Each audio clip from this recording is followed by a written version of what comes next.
If you want to see how we generate 40 sales appointments for our team in-house using LinkedIn alone, as well as how we generate over 100 booked sales appointments for our clients every week, then keep watching this video. Whether you want an extra 2 to 3 meetings a day or 2 to 3 meetings a month on LinkedIn, I'm going to show you the exact cold messaging formula that we use when connecting cold on LinkedIn. Are you ready? Let's get straight to it. So there's a lot of advice out there that is going to tell you that when you connect with somebody cold on LinkedIn, that you have to personalize every single message. And I'm here to bust that myth. Here's the thing. If you're trying to network, grab virtual coffees, yes, the personalized, customized approach for every message might work. But if you want to be more effective, save time, and actually get on calls with decision makers, then you have to use a very specific formula. And said formula does not require you to spend hours and hours on end trying to customize every single message for every single person in the hope that they respond. With that said, let's get into cold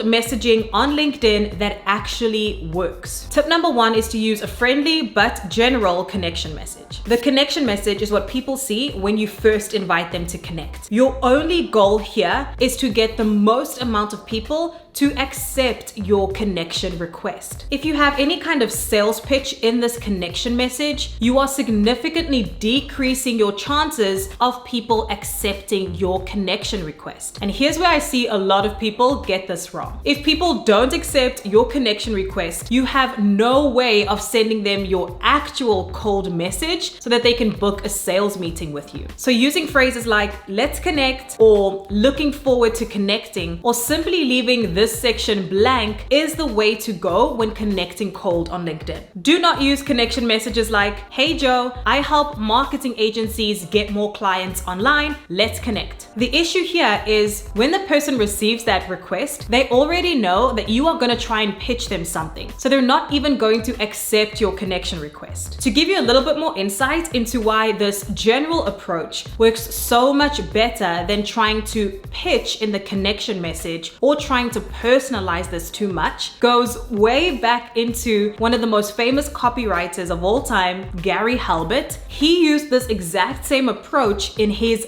direct mail advertising. Gary Halbert says, if somebody thinks there is going to be a sales pitch in the mail you send them, they're not even going to open up your mail. And the same applies when connecting cold with somebody on LinkedIn. Human psychology works exactly the same now as it did then. Tip number 2 is to use a cold messaging formula that actually works. The reality is I see so many bad messages or pitches on LinkedIn, and I'm sure you're watching this video and you've experienced the same. With all the bad messages on LinkedIn, it's really not that difficult to stand out and get people to take action. So there's 3 things you want to focus on when creating your cold message that actually works. Number 1 is to focus on the prospect and a pain point or desire that they have. Number 2 is to make it hyper specific. In the connection message, we went general, but when we're sending our actual pitch message, we want to make it very specific. And tip number 3 is to have a very clear call to action with the steps you want them to take next after reading your message. The best cold messaging, ones that actually produce outcomes and get results, are messages that focus on the prospect and not on you. Think about what keeps your prospects up at night. What are their main pain points and desires? What is a need that they have that will make them stop in their tracks and take action right now? The average LinkedIn message looks like this. Hello Jane, thanks for accepting my request. We help businesses with SEO, digital marketing, websites, and social media. Do you need help with any of the above? Reached out because I think we could help your business. When can we chat? So there's a lot of things wrong with that message. 1, we're all focused on us and what we do, websites, SEO, etc. And there's really no focus on the prospect. And it's very general. There's no specifics. Not a good message. Let's take a look at a good cold outreach message that will actually produce results. Hi Jane, glad we're connected.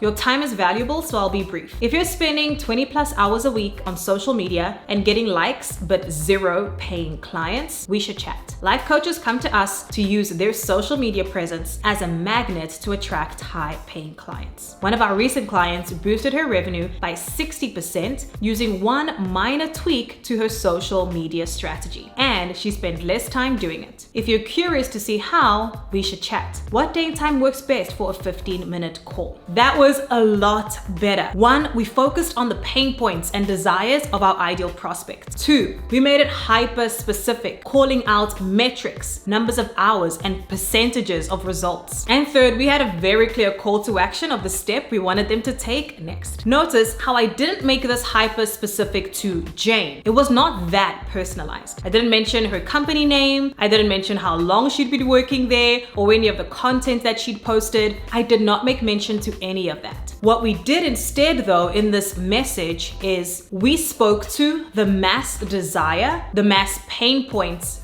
fears, hopes, and aspirations of our ideal prospect. So somebody that is facing those kind of frustrations will resonate with our message. If you try to personalize every single message to every single prospect, not only is this not scalable and not sustainable, you will not get the results that are possible when doing cold outreach on LinkedIn. And the reality is nothing beats good copy. And tip number 3, cold messaging that works is in the follow-up messages. The reality is people are busy. And if you are not following up after sending your initial message, you're missing out on a lot of opportunity. Our team generally does 4 to 5 follow-ups after we send the initial message until the person responds. This may seem like overkill to some, but this is why we get such great results. And we even have prospects coming back to us, thanking us for following up with them because they maybe missed that initial message. My suggestion here is to create a cadence in which you're going to follow up with your prospects after sending your cold message. It could be maybe every 24 hours or every 2 to 3 days, but create that cadence and ensure that you're following up with every person that you send a message to. Always remember that there is both an art and a science to getting people to accept your connection request first. Once they accept it, then sending your cold message that actually works, and then going into following up with your prospects to ensure that they take action. If you want to see how our team gets such great results using LinkedIn cold outreach, click the link right below this video and watch this video next, where I break down the exact cold messaging formula that allows us to get the industry's best results when it comes to LinkedIn cold outreach. If you found this video helpful, give it a like. It helps so much. Leave me any questions that you have in the comments. Click that subscribe button for more videos like these, and I will see you soon. Bye for now.